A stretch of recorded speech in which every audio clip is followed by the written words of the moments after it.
आणि यानंतर थेट जाऊयात, रोहित पवार बोलतात।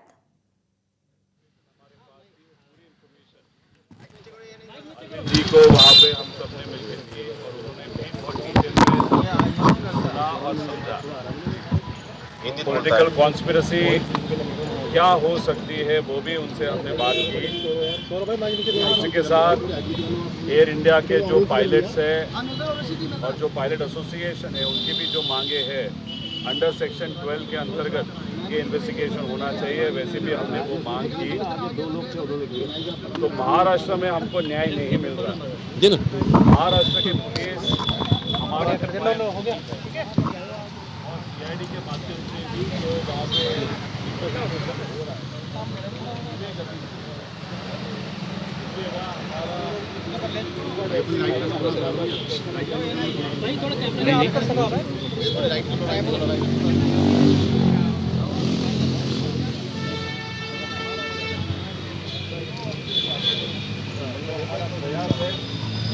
कि दिल्ली में 9 तारीख से पार्लियामेंट सेशन शुरू हो रहा है। तो पार्लियामेंट सेशन में जो सब इंडिया आघाड़ी के पक्ष है या जो सत्ता में जो लोग हैं उनके खिलाफ लोगों का आवाज़ जो पक्ष उठा रहे हैं, जिसमें आप ये पक्ष भी आता है, तो उनको हमने रिक्वेस्ट की महाराष्ट्र की तरफ से कि आपके जो सांसद हैं उनके माध्यम से भी ये विषय को लिया जाए। दादा को न्याय मिलने के लिए आप भी थोड़ा सा प्रयत्न वहाँ पे कीजिएगा। और अरविंद जी एक बहुत डिटेल में विषय को समझने वाले नेता है, इसलिए उन्होंने ये भी कहा कि ये विषय यहाँ तक नहीं रुकता। एक तो अजीत दादा को न्याय मिलने के लिए आप तो प्रयास कर रहे हो, उसमें जो भी सपोर्ट लगेगा वो हम करेंगे, लेकिन इसमें अगर आप देखो तो डीजीसीए भी बहुत बड़ा रिफॉर्म करने की वहाँ पे ज़रूरत है, क्योंकि करोड़ों लोग आज प्लेन से प्रवास कर रहे हैं, ट्रैवलिंग कर रहे हैं। तो जिस तरीके का डीजीसीए का काम है वो बहुत करप्ट है, गलत तरीके से हो रहा है, और अगर उसमें रिफॉर्म किया जाए तो लोगों को भी इसका फ़ायदा होगा। इसी भूमिका उन्होंने वहाँ पे लिए, उसके लिए हमने उनका आभार व्यक्त किया। अभी आगे जाके बाकी जो सब नेता है, कांग्रेस के राहुल गांधी जी है, अखिलेश जी है, कन्नूमोड़ी मैम है, और उसी के साथ सोरेन साहब है और तेजस्वी यादव जी है, इन सब को आगे के 3-4 दिन में हम मिलेंगे, उनसे ये सब बातचीत करेंगे। सुप्रिया ताई भी हमारा टाइम या अपॉइंटमेंट लेने के लिए मदद करें, वो खुद ये विषय को आगे लेके जा रहे हैं। आप सिर्फ अपोजिशन के लोगों को मिल रहे हैं, अपोजिशन के लोगों को मिल रहे हैं या सत्ताधारी के कुछ लोगों को मिल रहे हैं? आपके बारे में क्या कहा? देखो, उनको हमने बताया कि टीडीपी ये जो पक्ष है, उनके जो प्रमुख है चंद्रबाबू नायडू साहब, उनके पास वाले लोगों का और वीएसआर कंपनी का कमर्शियल रिलेशनशिप है। उनकी एक एनबीएफसी है, एनबीएफसी ने वीएसआर कंपनी को वहाँ पे फंडिंग किया है।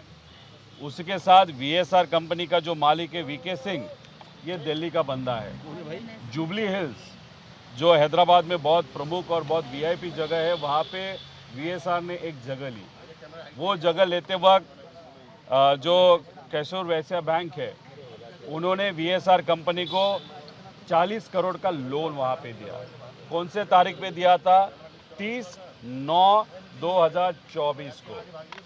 और कोइंसिडेंस देखो, जो हेरिटेज फिनसर्व नाम की कंपनी है चंद्रबाबू नायडू साहब के पास वाले लोगों की, उनको भी 30/9/2024 को 50 करोड़ रुपए इस बैंक ने दिए थे। Bank same, property jubilee hills की, वीएसआर कंपनी इस इन्वेस्टिगेशन का प्रमुख क्रिमिनल एजेंसी वहाँ पे है। उसी के साथ टीडीपी जो मंत्री, एविएशन मंत्री देश के, उस पार्टी के हैं, इसलिए उनका रेजिग्नेशन होना चाहिए, वो मांग की जानी चाहिए। ऐसी विनती मैंने केजरीवाल साहब को वहाँ पे की। उन्होंने भी बोला इतना बड़ा कोइंसिडेंस, और अगर किसी व्यक्ति का व्यक्तिगत और कमर्शियल रिलेशनशिप एक क्रिमिनल इन्वेस्टिगेशन में क्रिमिनल एजेंसी जो है उसके साथ होगा, तो डेफिनेटली वहाँ पे उस पद पे उस व्यक्ति को अगर रखा जाए तो ट्रांसपेरेंटली इन्वेस्टिगेशन नहीं होगा। ऐसी भूमिका केजरीवाल साहब की भी है। उनको भी घातपात लगा है क्या? केजरीवाल साहब को भी घातपात लगा है क्या? 100% उनके ऑफिस से हमारा संपर्क हुआ है, लेकिन अभी कोलकाता में एसआईआर का विषय है, तो उन्होंने बोला है कि 9 तारीख के बाद जब भी उनको टाइम रहेगा वो हमको बुलाएगी, हम जाएंगे, ममता दीदी को भी हम मिलेंगे। राहुल गांधी से कब मिलेंगे? 9 या 10 तारीख को शायद उनके साथ मीटिंग होगा। ममता दीदी का भी 9 या 10 तारीख को मीटिंग होगा, उनको भी ये इन्फॉर्मेशन हम देने वाले हैं। घातपात लगा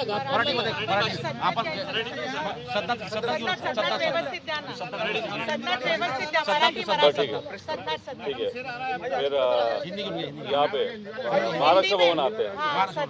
मैं हिंदी में और कुछ है, हिंदी में और दीपिका और राममोहन नायडू का बीएसआर के साथ कोई बिजनेस एलिगेशंस को पॉलिटिकली एक कंट्रोवर्सी क्रिएट करने का आरोप लगा है। देखो आगे के 4 दिन मैं दिल्ली में हूँ। अगर वो चाहे मैं आंध्रा जाने के लिए तैयार हूँ। मेरे पास जो इन्फॉर्मेशन है, जो प्रूफ है, वो मैं दिखाने के लिए तैयार हूँ। इतनी हिम्मत मेरे पास है। मैं उनके होम टाउन में या उनके राज्य में जाके उनके साथ उनके मीडिया के सामने वहाँ पे चर्चा करने के लिए तैयार हूँ। मैंने प्रूफ वहाँ पे दिखाए है कि चंद्रबाबू नायडू साहब के जो पास वाले लोग हैं उनका और वीएसआर का डायरेक्ट कमर्शियल रिलेशनशिप वहाँ पे जुबली हिल्स में जो प्रॉपर्टी लिया गया उसके लिए जो वीएसआर को फंड किया, कौन से बैंक ने किया, और उसी दिन उसी वक्त उसी बैंक ने चंद्रबाबा नायडू की जो नज़दीक वाले लोगों की जो हेरिटेज फिनसर्व नाम की कंपनी है, उसी दिन उनको वहाँ पे फंडिंग हुआ। इतना कोइंसिडेंस, जुबली हिल्स भी वो, वीएसआर भी वो, बैंक भी सेम दोनों तरफ। तो ये सब प्रूफ मेरे पास है। तो मैं तो तैयार हूँ डिस्कशन करने के लिए आमने सामने। अगर रामभाऊ नायडू जो है उनको चाहिए तो उनके ऑफिस में आके ये सब विषय हम बताएंगे। देखो हम खुल्लम खुल्ला विद इंफॉर्मेशन विद प्रूफ वहाँ पे बात कर रहे हैं, लेकिन वो जब बात करते हैं सोर्सेस के थ्रू बात करते हैं। अगर उनके पास मैं जो बोल रहा हूँ उसके खिलाफ अगर कुछ सबूत है तो सामने आओ, लेकिन वो सामने तो आना नहीं चाहते, मीडिया के सामने बात नहीं करना चाहते, लेकिन सोर्सेज के थ्रू वहाँ पे बात कर रहे हैं। उससे ही पता चलता है कि वो डरे वाले लोग हैं। उनका डेफिनेटली व्यक्तिगत और कमर्शियल रिलेशनशिप वीएसआर में है, इसीलिए वीएसआर पे वहाँ पे कोई भी कार्रवाई की नहीं जा रही। इसीलिए वहाँ पे वीके सिंह को बचाया जा रहा है क्योंकि बड़े लोग वीएसआर के पीछे है। सर मराठीत फाइनेंशियल जो बात की है सर, और अजीत दादा के फ्लाइट का एक्सीडेंट क्या मराठीत राम सर मराठीत देखो देखो विषय इथला सदनात ये जो AAIB नाम की संस्था है, ये वो नॉन स्टैट्यूटरी बॉडी है। वो बॉडी को किसने निर्माण किया? तो डीजीसीए ने निर्माण किया। सदनात जाऊन बाईट करणार डीजीसीए और AAIB ये जो इन्वेस्टिगेशन बॉडी है एयरलाइंस की, वो किसको रिपोर्ट करते हैं? एविएशन मंत्रालय को रिपोर्ट करती है। एविएशन मंत्रालय में कौन बैठा है? तो टीडीपी का नेता वहां पे बैठा है। अभी टीडीपी का नेता, उसका जो नेता है चंद्रबाबू नायडू, उनका और वीएसआर का डायरेक्ट रिलेशनशिप है, वो तो हमने प्रूफ किया है।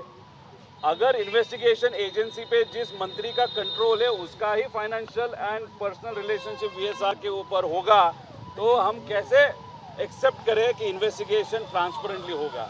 इसलिए दादा का जो एक्सीडेंट हुआ था वो वीएसआर कंपनी का प्लेन था, उसमें वो एक्सीडेंट हुआ था, और वीएसआर कंपनी का और टीडीपी का डायरेक्ट वहाँ पे रिलेशनशिप है। तो इसलिए हमको लग रहा है कि ये इन्वेस्टिगेशन बहुत ट्रांसपेरेंटली नहीं होगा, जो नहीं हो रहा अनफॉर्चुनेटली। एक सवाल, अमित शाह जी से आप मिलने वाले हो क्या? लास्ट टाइम भी आपने प्रयास किया।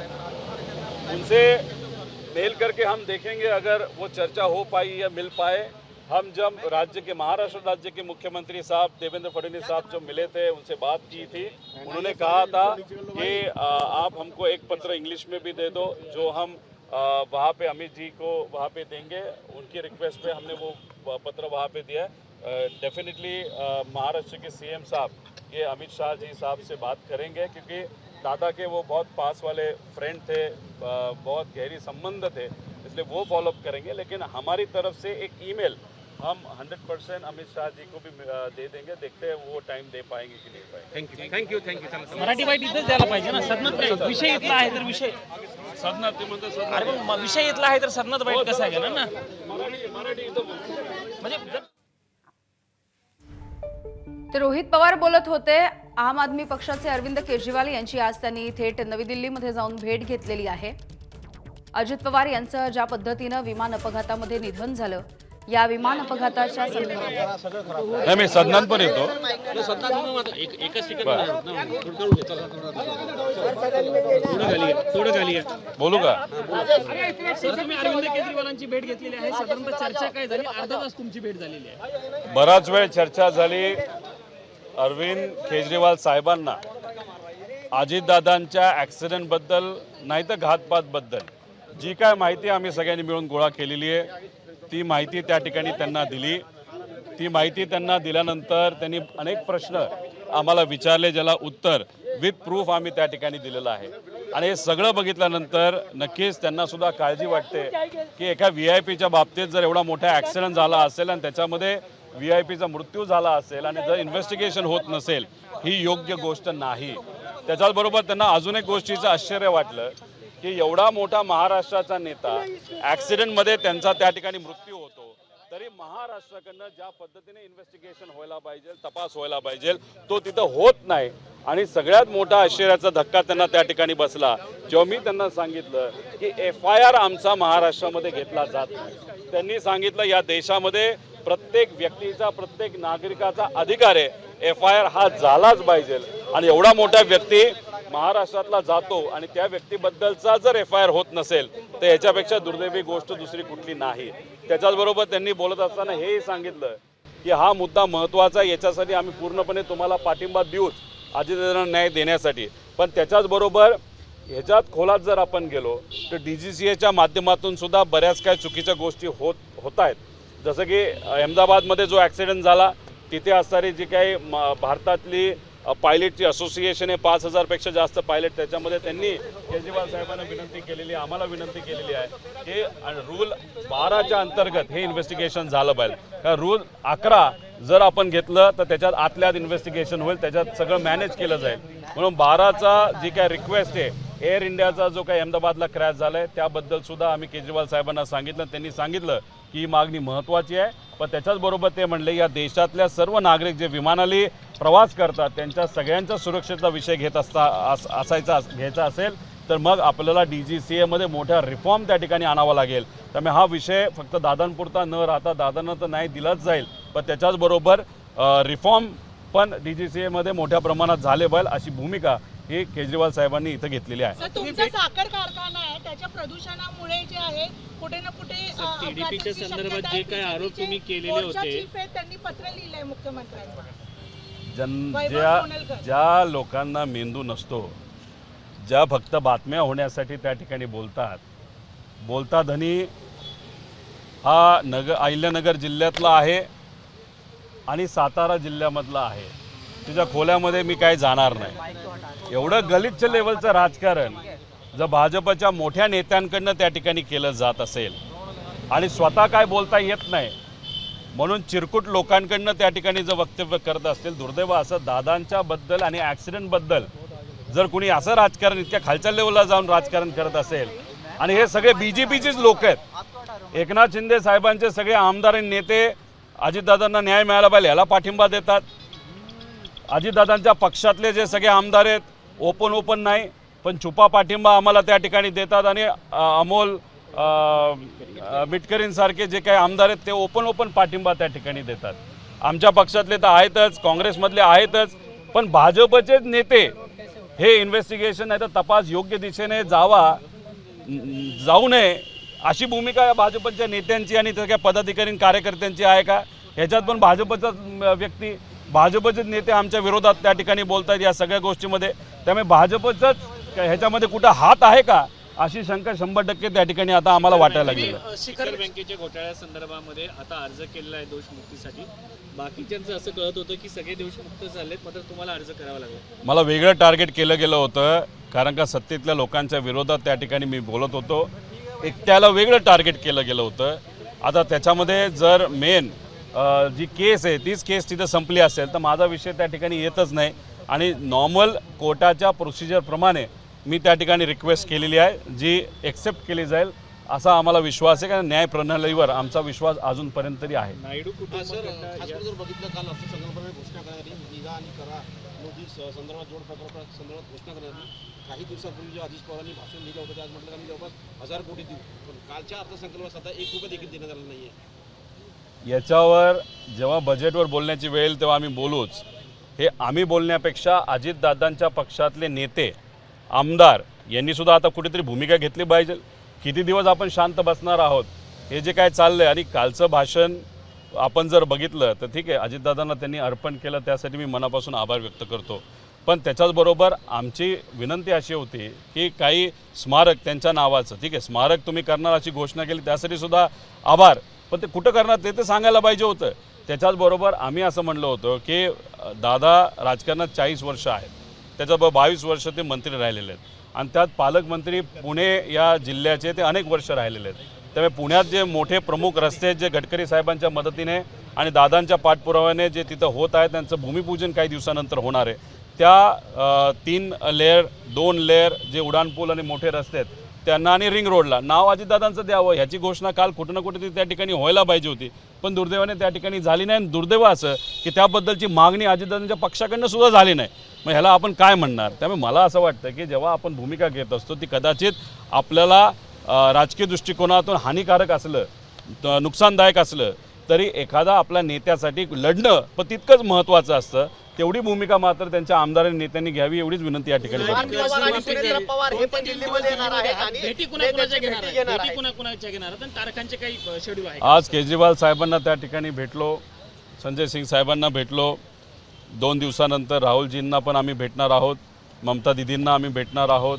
त्याचबरोबर अखिलेश सिंगजी असतील, आपले तेजस्वी भाऊ असतील, कन्नूमोळी मॅडम असतील, त्याच्याचबरोबर आपले सोरेन साहेब असतील. ह्या सगळ्या जे इंडिया आघाडीचे लोक आहेत जे लोकांच्या हितासाठी या सरकारच्या विरोधात त्या ठिकाणी लढत आहेत. कारण महाराष्ट्रामध्ये राजकारण न आणता सत्तेतल्या लोकांनाही आम्ही भेटलो आणि विरोधातल्या लोकांनाही भेटलो. आता पार्लमेंटमध्ये मुद्दा आणत असताना आम्ही विरोधातल्या लोकांना जास्त भेटून त्यांच्या नेत्यांना भेटून हा विषय तिथं घेण्यात यावा अशी विनंती त्या ठिकाणी करणार आहोत. मागणी राममोहन नायडूंच्या राजीनाम्याची मागणी होणार आहे या सगळ्यामध्ये? हे बघा, राममोहन नायडूंच्या राजीनाम्याची मागणी सुद्धा केली जावी अशी आमची भूमिका आहे. कारण राममोहन नायडूंचे जे नेते आहेत चंद्रबाबू नायडू त्यांच्या जवळच्या लोकांची एक NBFC आहे, एक बँक आहे छोटीशी, त्या बँकली डायरेक्ट VSR कंपनीला तिथं लोन दिलेलं आहे.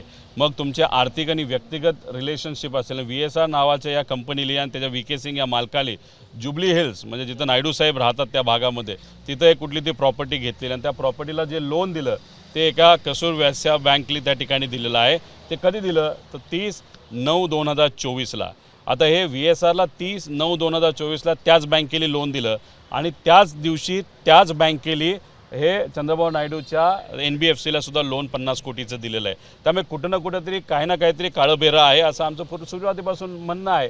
आता तिथं जे काही TDPची लोक म्हणतात सूत्राच्या माध्यमातून की नाही आमचं काही घेणं देणं नाही. अहो त्यांना सांगायचं आहे मराठी माणूस ज्या पद्धतीने दिल्लीत येतोय, महाराष्ट्रात लढतोय, रस्त्यावर लढतोय, आम्ही सगळेजण लढतोय, आमच्या मराठी नेत्यासाठी त्या ठिकाणी लढतोय, पण समोरासमोर लढतोय ना, विथ पुराव्यासकट आम्ही बोलतोय. तुम्ही सूत्राच्या माध्यमातून कशाला बोलताय? तुम्ही जर बोलत असाल ना तुमच्या राज्यात आम्ही येतो, तुमच्या राज्यात येऊन तिथं प्रेस कॉन्फरन्स घ्यायला आम्ही तयार आहोत आणि तुमचं आणि त्या VSRचं कसं नातं आहे कमर्शियल आणि व्यक्तिगत हे आम्ही तिथं सिद्ध त्या ठिकाणी करू. पण ओपनली येऊन मीडियासमोर तुम्ही बोला तर. राजीनाम्याबद्दल केजरीवाल यांचं काय म्हणणं आहे, सहमत आहेत का ते?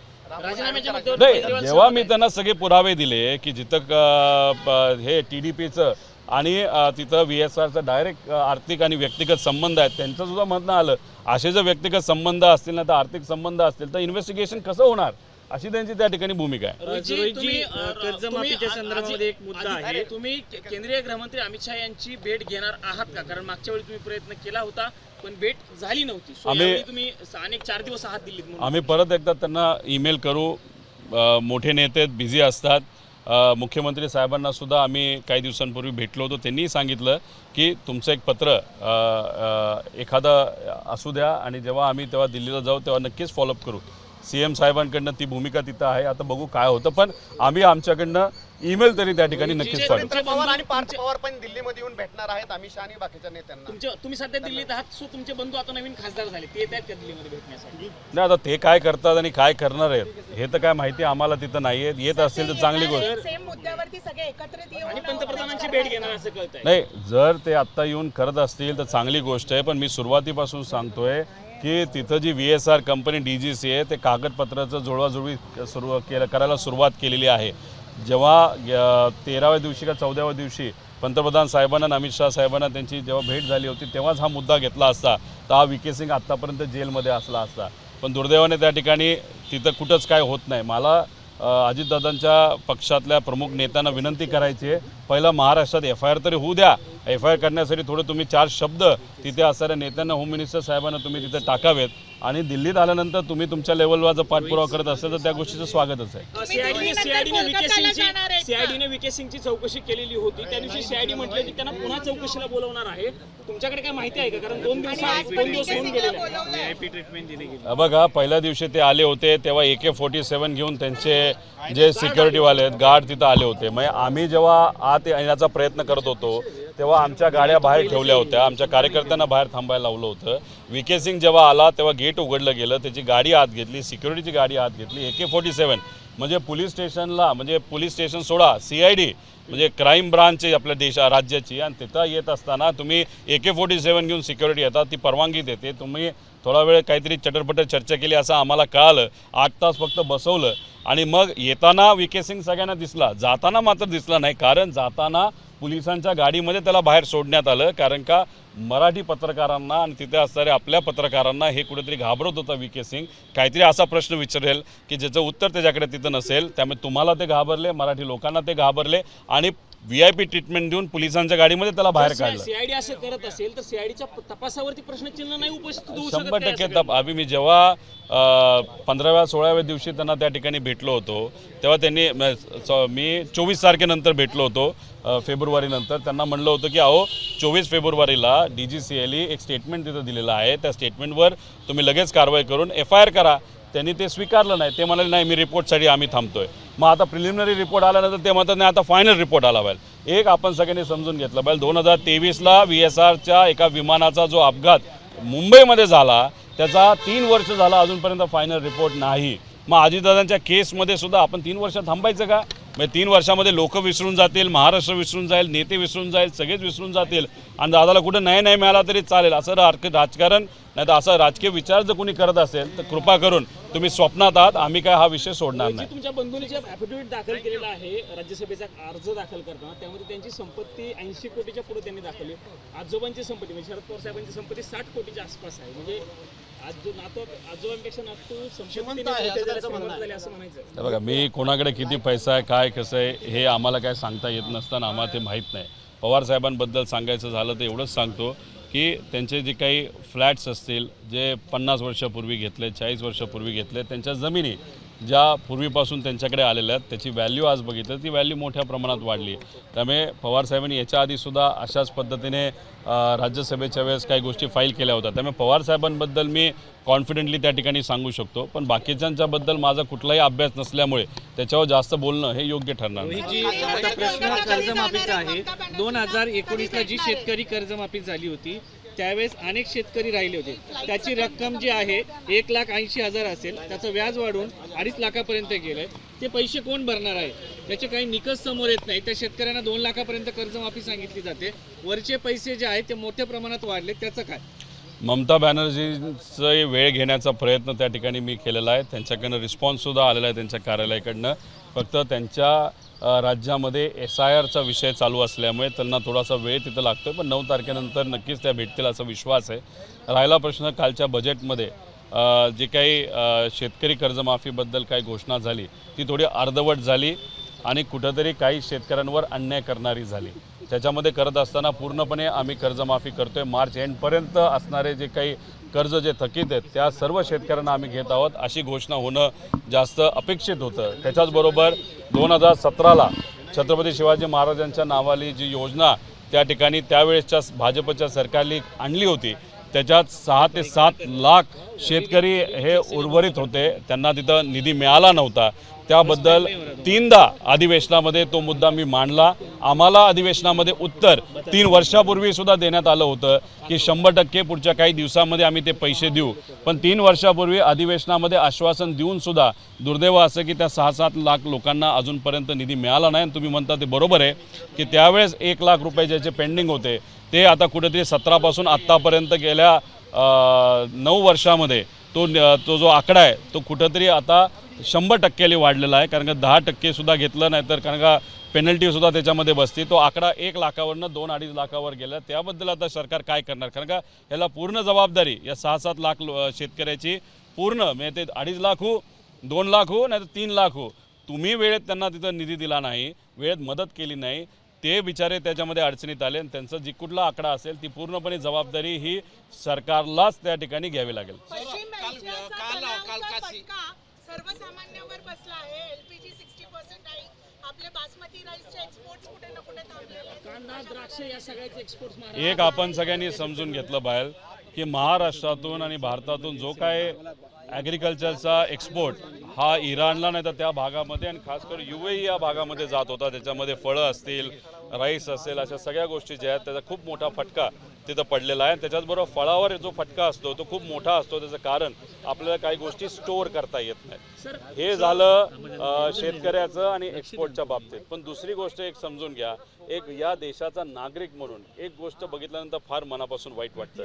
पूर्वी आपला देश सांगायचं आम्ही हे करणार, आम्ही ते करणार, ही आमची डिमांड आहे. पण अमेरिकेचे जे राष्ट्राध्यक्ष त्यांच्या स्टेटमेंट बघितल्यानंतर आम्ही तुम्हाला वेळ देतो, महिन्याभरात रशियाचं तेल घ्या नाही तर ते तुम्हाला मिळणार नाही, म्हणजे कुठेतरी आपला मालक अमेरिका झाला का असा कुठेतरी प्रश्न त्या ठिकाणी आता आम्हाला पडायला लागलो आहे. कुठेतरी मनात फार मोठं दुःख तिथं होतं आहे. त्याच्याचबरोबर इराणची जी बोट भारतामध्ये प्रॅक्टिससाठी आली होती, नाही तर आपलं जे काय करार त्याच्यामध्ये इराणबरोबर होता, त्या बोटीली आपल्याकडे प्रॅक्टिस केल्यानंतर ती बोट जेव्हा परत जात होती त्यांचं पालकत्व त्या बोटीचं तसं बघितलं तर आपल्या देशाचं होतं. एवढी आपली ताकद आहे. पण आपल्याकडे आलेली बोट परत जाताना त्या बोटीला अमेरिकेकडनं बुडवण्यात येतं. त्याच्यामध्ये 80-90 लोकांचा मृत्यू होतो. म्हणजे कुठंतरी आपली जी ताकद आहे ती अमेरिका कमी करण्याला पाहते का असा प्रश्न पडतोय. कारण का आपण स्वाभिमानी लोक आहोत, आपला देश सगळ्यात पॉवरफुल आहे अशा भूमिकेमध्ये आम्ही नेहमी त्या ठिकाणी राहतो. पण अमेरिका जेव्हा काही स्टेटमेंट देतं तेव्हा ते स्टेटमेंट असंच देतं की आपण म्हणजे आपला देश, आपले नेते हे अमेरिकेचं जास्त ऐकतात. हे बघून मात्र फार वाईट वाटतं. काल CIDच्या चौकशीमध्ये VK सिंग यांना हैदराबादी बिर्याणी चालली खूप चर्चा आहे.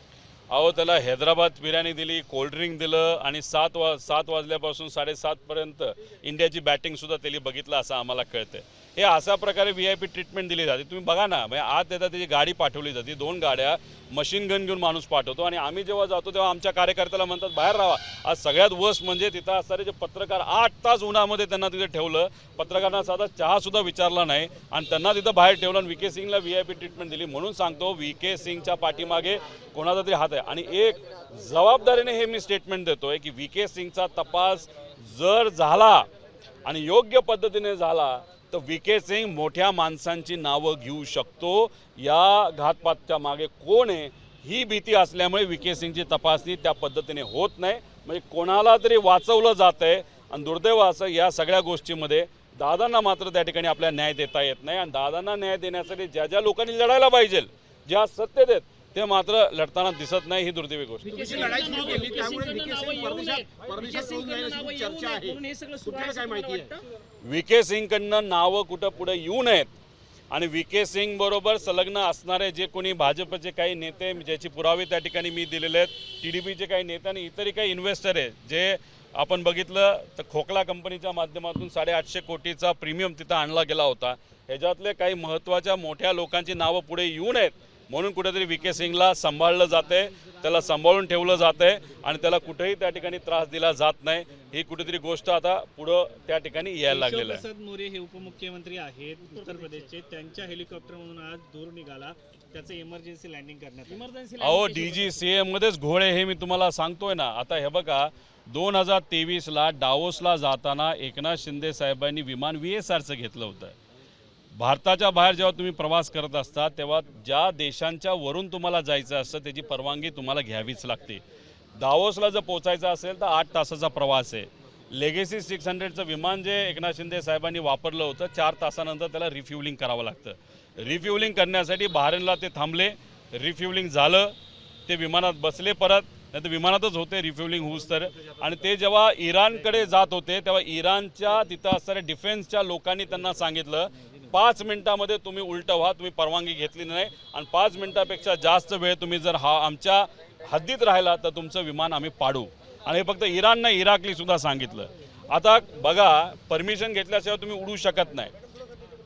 योगायोग बघा, महाराष्ट्राचा एक प्रमुख नेता मुख्यमंत्री एकनाथ शिंदे साहेब, भाजपच्या मित्रपक्षाचे ते प्रमुख. कंपनी कुठली तर VSR. त्या VSRचा मालिक कोण तर VK सिंग. आता त्याच्यामध्ये चांगली गोष्ट अशी की त्याच्यात कुठली घटना घडली नाही. एकनाथ शिंदे साहेब आज आपल्याबरोबर आहेत. आता दुसरी घटना जी झाली ती कोणाची झाली तर अजितदादांची झाली. कुठल्या मित्रपक्ष म्हणून कुठल्या पक्षाबरोबर ते आहेत, भाजपबरोबर आहेत. त्याच्याचबरोबर कुठली कंपनी VSRचा मालक कोण VK सिंग. एवढा मोठा कोइन्सिडन्स होऊ शकतो का, योगायोग होऊ शकतो का? आणि त्याच्यातच तुम्ही बघा की आम्ही FIR करण्यासाठी प्रयत्न करतोय, आमचा FIR घेत नाही. पण 2019ला घाटकोपरला जो ॲक्सिडेंट झाला होता तिथं किरीट सोमय्या पुढे जाऊन पोलिसांवर दबाव आणतात आणि तिथे FIR घेतला जातो आणि अजितदादांच्या बाबतीत FIR घेतला जात नाही. मग नक्कीच काहीतरी काळं बेरं आहे असं आम्हाला वाटतं. ABP माझा, उघडा डोळे बघा नीट.